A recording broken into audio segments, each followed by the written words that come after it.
Hello everyone, welcome to my channel Maths with Dr. Princey Gupta. If you are at class 11 and want to make your math strong from basic to advanced level, then you are at right place. Today we will start the class 11 chapter 1 sets. ठीक है, हम जो है are D Sharma को follow कर रहे हैं और सेट जो है वो मोस्ट फंडामेंटल टॉपिक है. ठीक है, मैथमेटिक्स का फंडामेंटल टॉपिक है. अगर आप अलजेब्रा पढ़ रहे हो, अगर आप प्रोबेबिलिटी पढ़ रहे हो और अगर आप रिलेशन फंक्शन पढ़ रहे हो, तो अगर आपको सेट थ्योरी की नॉलेज नहीं है तो आप वो नहीं कर पाओगे, आपको बहुत डिफ़िकल्टी होगी. तो सेट थ्योरी जो है वो आपके लिए मोस्ट इम्पॉर्टेंट टॉपिक है. तो सबसे पहले हम सेट्स पढ़ेंगे. ठीक है, तो सेट क्या होता है? A well defined collection of objects जो है वो उसको बोलते हैं set. Well defined collection of objects is called a set. Well defined का मतलब क्या होता है? वेल डिफाइंड का मतलब होता है कि आपके पास कोई कन्फ्यूज़न नहीं रहनी चाहिए. There is no confusion regarding the inclusion और exclusion of a particular element object. किसी भी पर्टिकुलर थिंग की हम बात कर रहे हैं कि वो सेट से बिलोंग करेगा या नहीं करेगा, तो वो उसको बोलते हैं ऑब्जेक्ट. ठीक है, कोई भी पर्टिकुलर थिंग है, आपके पास लिविंग थिंग भी हो सकती है, नॉन लिविंग थिंग भी हो सकती है.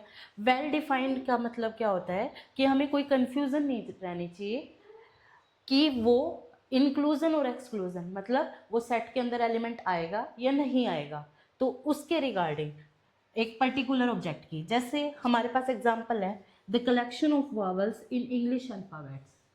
तो इसके अंदर ये हमारे पास इस तरह से करली ब्रैकेट को शो करते हैं सेट के अंदर. Collection of vowels in English alphabets A E I O you.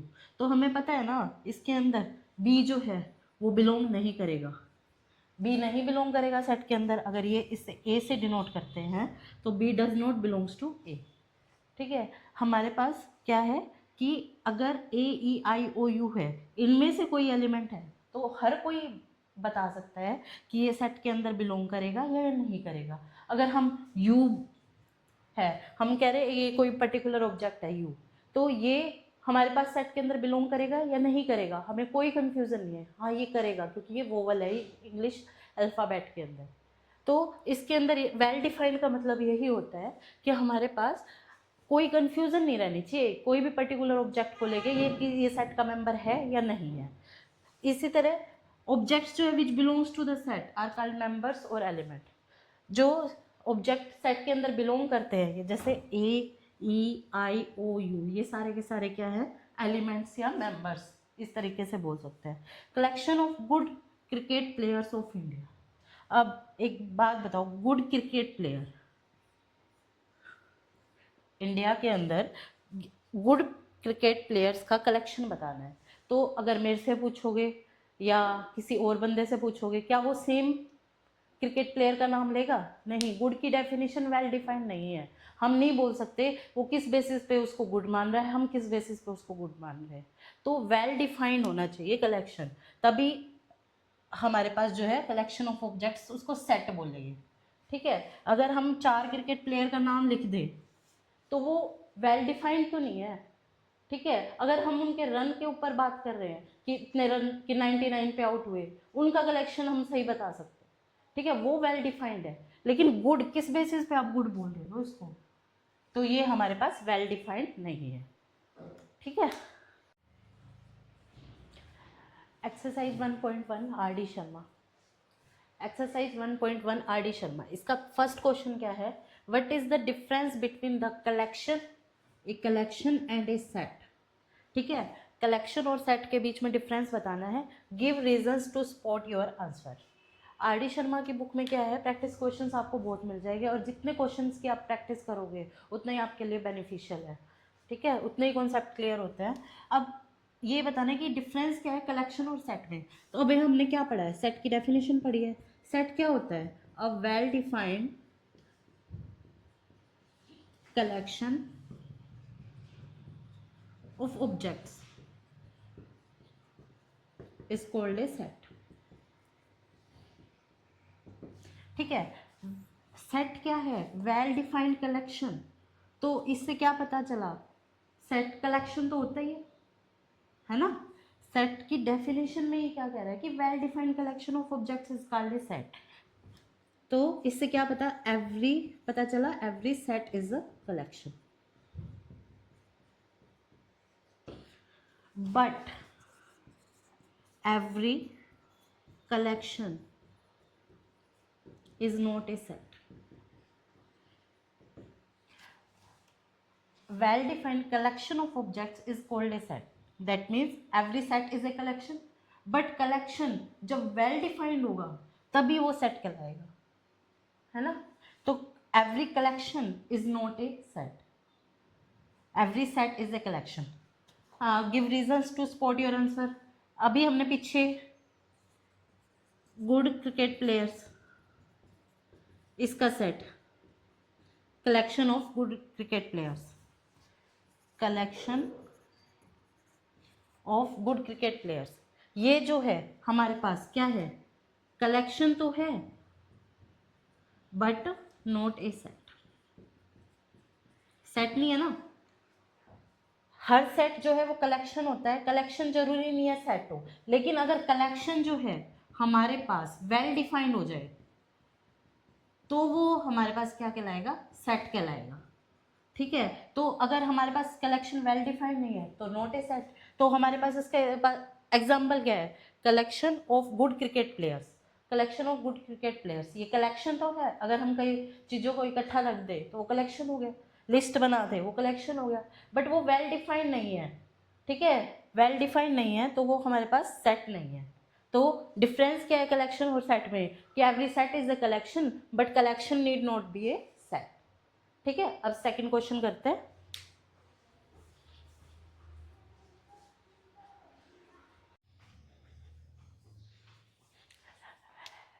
इस क्वेश्चन के अंदर हमें क्या करना है, which of the following collections are set. Set check करने हैं कि ये जो कलेक्शंस हैं वो सेट है या नहीं है। Justify your answer. हमें अभी रिप्रेजेंटेशन ऑफ सेट सीखनी है, कैसे लिखना है वो अगली एक्सरसाइज में हम सीखेंगे। इसके अंदर हमें सिर्फ ये बताना है कि ये कलेक्शन जो है सेट है या नहीं है। अपने आंसर को जस्टिफाई करो।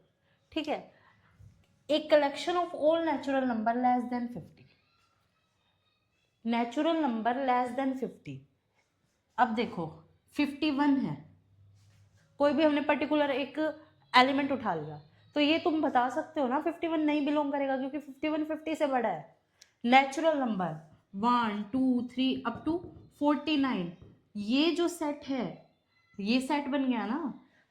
एक कलेक्शन ले लिया नेचुरल नंबर का, नेचुरल नंबर 1 से स्टार्ट होते हैं, लेस देन 50, 50 से लेस देन 49। अब इसके अंदर ये थोड़ी 2.5 आ जाएगा क्योंकि वो नेचुरल नंबर ही नहीं है। तो कोई भी हम पर्टिकुलर एलिमेंट उठाएंगे, हमने उठा लिया 13 लेस देन 50 है, नेचुरल नंबर है। ठीक है, तो कोई भी पर्टिकुलर एलिमेंट उठाते हैं तो हमें पता चल जाता है कि ये इस कलेक्शन का मेंबर है या नहीं है। तो इसका मतलब ये क्या है, वेल डिफाइंड कलेक्शन हो गया। वेल डिफाइंड कलेक्शन हो गया तो मतलब ये सेट हो गया। ठीक है, ये करली ब्रैकेट के अंदर हम इसको डिनोट करते हैं, कोमा से सेपरेट करते हैं। 1 2 3 अप टू 49 ये इसके एलिमेंट्स। सेकेंड पार्ट है the collection of good hockey players in India, not well defined, not a set. ठीक है, collection of good hockey player, good का क्या डेफिनेशन है, किस बेसिस पे आप उसको गुड हॉकी प्लेयर बोल रहे हो। आप सेट तभी बोल सकते हो अगर आप कोई भी किसी को भी बोलोगे 1% 2% 3%, यहाँ इंडिया में है कोई बाहर का है, आप गुड हॉकी प्लेयर्स के लिए बोल रहे हो, क्या वो आपके पास सेम कलेक्शन आएगा, नहीं आएगा, इसलिए ये हमारे पास सेट नहीं है। The collection of all girls in your class, yes, आपकी क्लास के अंदर सारी जो गर्ल्स है उनका कलेक्शन, ये तो वेल डिफाइंड है ना। अगर आप मान लो आप क्लास 11th में हैं तो आपकी क्लास के अंदर 50 गर्ल्स हैं तो 50 गर्ल्स का सेट हो गया ना, 15 है 15 का सेट, तो ये वेल डिफाइंड हो गया, तो इसलिए ये आपके पास क्या है, सेट है। The collection of most talented writers of India, not a set. Set हम कब बोलेंगे, जब किसी भी XYZ पर्सन को आप बोलो कि आप इनका कलेक्शन जो है मोस्ट टैलेंटेड राइटर, वो किस बेसिस पे टैलेंटेड राइटर को लिखेगा, वो सबकी अलग अलग अपनी चॉइसेस होगी, है ना। तो ये हमारे पास वेल डिफाइंड नहीं है, हमारे पास एक पर्टिकुलर सेट नहीं बन के आएगा। कोई भी एक पर्टिकुलर राइटर है, वो हमें नहीं पता कि वो सेट के अंदर आएगा या बाहर आएगा किसी के अकॉर्डिंग। अगर मैं वो बना रही हूँ, मेरा कोई और कलेक्शन बनेगा, अगर आप वो बना रहे हो सेट, आपका कोई और कलेक्शन बनेगा, है ना। तो ये वेल डिफाइंड नहीं है, तो not a set. The collection of different topics of mathematics, difficult topic, sorry, collection of difficult topics of mathematics, ये भी हमारे पास वेल डिफाइंड नहीं है। क्यों? क्योंकि वेल डिफिकल्ट किस बेसिस पे आप बोल रहे हो? किसी को टॉपिक मैट्रिक्स भी डिफिकल्ट लगेगा, किसी को रिलेशन फंक्शन डिफिकल्ट लगेगा, ठीक है। तो आप किस बेसिस पे बोल रहे हो कि डिफिकल्ट टॉपिक्स ऑफ मैथमेटिक्स उसका कलेक्शन जो है वो सेम सेट बन के आएगा? नहीं, क्योंकि आप, अगर मैं बना रही हूँ, मेरे को कुछ और टॉपिक डिफिकल्ट लगेगा, आपको कुछ और डिफिकल्ट टॉपिक लगेगा, तो ये this is not a set. The collection of all novels written by Munshi Premchand, yes this is a set. The collection of all novels written by Munshi Premchand, Munshi Premchand ji ने जो जो नॉवेल्स लिखी है वो तो सारी वेल डिफाइंड है ना। कोई भी नॉवल उठाओगे हमें पता चलेगा ना कि वो मुंशी प्रेमचंद जी ने लिखी है या नहीं लिखी है। तो ये हमारे पास वेल डिफाइंड है, तो ये हमारे पास सेट हो गया। The collection of all months of a year beginning with letter J, beginning with letter J, ठीक है। अपने ईयर के अंदर सारे मंथ्स जो जे से शुरू होते हैं, जनवरी, जून, जुलाई, है ना। अगर आप मेरे से पूछोगे, मैं भी वही सेट बनाऊंगी, आप लोग बताओगे वही सेट बनाओगे, कलेक्शन वेल डिफाइंड हो गया, वेल डिफाइंड हो गया, तो ये हमारे पास सेट हो गया। Yes this is a set. The collection of all questions in this chapter, yes this is a set.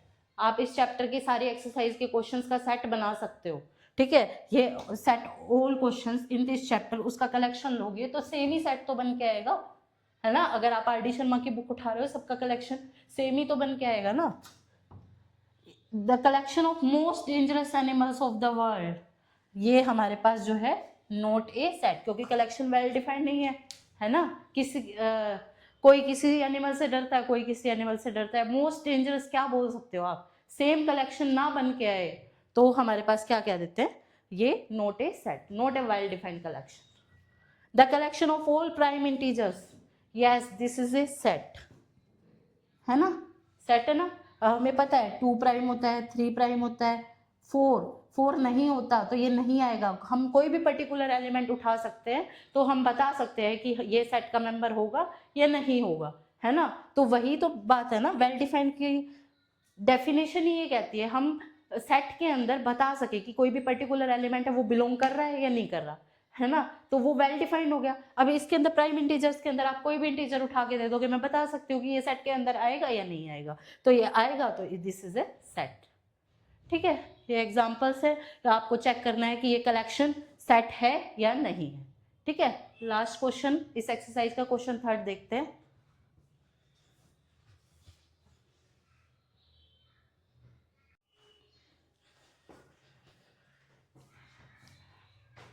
If a is equal to 0, 1, 2, 3 up to 10, then insert the appropriate symbol epsilon। ये symbol क्या होता है? Belongs to. इसका मतलब होता है belongs to, इसका मतलब होता है डज नॉट बिलोंग्स टू,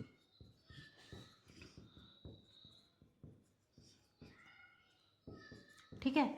हमें कोई भी सेट है, हम उसको कैपिटल लेटर से डिनोट करते हैं, ठीक है। जैसे ये सेट है, कैपिटल लेटर, इसको हमने करली ब्रैकेट्स के अंदर लिख दिया, 0 से लेके 10 तक इसके अंदर एलिमेंट है, ठीक है। बिलोंग्स टू का मतलब क्या है कि इसका मेंबर है या नहीं है। डज नॉट बिलोंग्स टू यानी कि मेंबर नहीं है, ठीक है। बिलोंग्स टू का मतलब क्या है? मेंबर है ना। अब जैसे 4 है, 4 आपके पास सेट के अंदर है, yes 4 is the element of the set ए, तो इसके अंदर क्या आएगा? बिलोंग्स टू, है ना। उसके बाद -4 is not a member of set A, does not belongs to. इसको पढ़ेंगे कैसे? 4 belongs to A, -4 does not belongs to A. 12 does not belongs to. 9 belongs to the set A. 0 belongs to the set A.